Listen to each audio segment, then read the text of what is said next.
Ang mabuting balita ng Panginoon ayon kay San Juan. Papuri sa iyo, Panginoon. Noong panahong iyon, tumawid si Jesus sa ibayo ng lawa ng Galilea, na tinatawag ding lawa ng Tiberias. Sinundan siya ng napakaraming tao sapagkat nakita nila ang mga kababalaghang ginawa niya sa pagpapagaling sa mga may sakit. Umahon si Jesus sa burol kasama ang kanyang mga alagad at naupo roon. Malapit na noon ang pista ng Paskwa ng mga Hudyo. Tumanaw si Jesus at nakita niyang dumarating ang napakaraming tao. Tinanong siya ni Felipe, "Saan tayo bibili ng tinapay upang makakain ang mga taong ito?" Sinabi niya ito para subukin si Felipe, sapagkat alam ni Jesus ang kanyang gagawin. Sumagot si Felipe,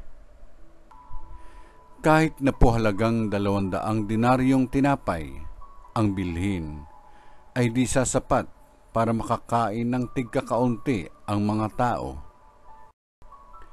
Sinabi ng isa sa kanyang mga alagad, si Andres na kapatid ni Simon Pedro, "Mayroon po ritong isang batang lalaki na may dalang 5 tinapay na sibada at 2 isda.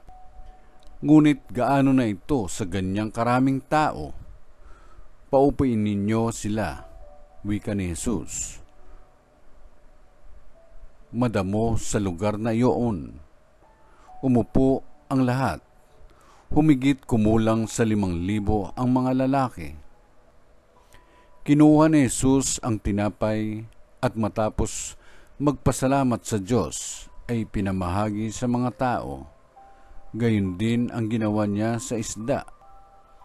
Binigyan ang lahat hanggang sa gusto nila, at nang makakain na sila, sinabi niya sa mga alagad, "Tipunin ninyo ang lumabis para hindi masayang." Gayon nga ang ginawa nila, at nakapuno sila ng 12 bakol. Nang makita ng mga tao ang kababalaghang ginawa ni Jesus, sinabi nila, "Tunay na ito ang propetang paririto sa sanlibutan."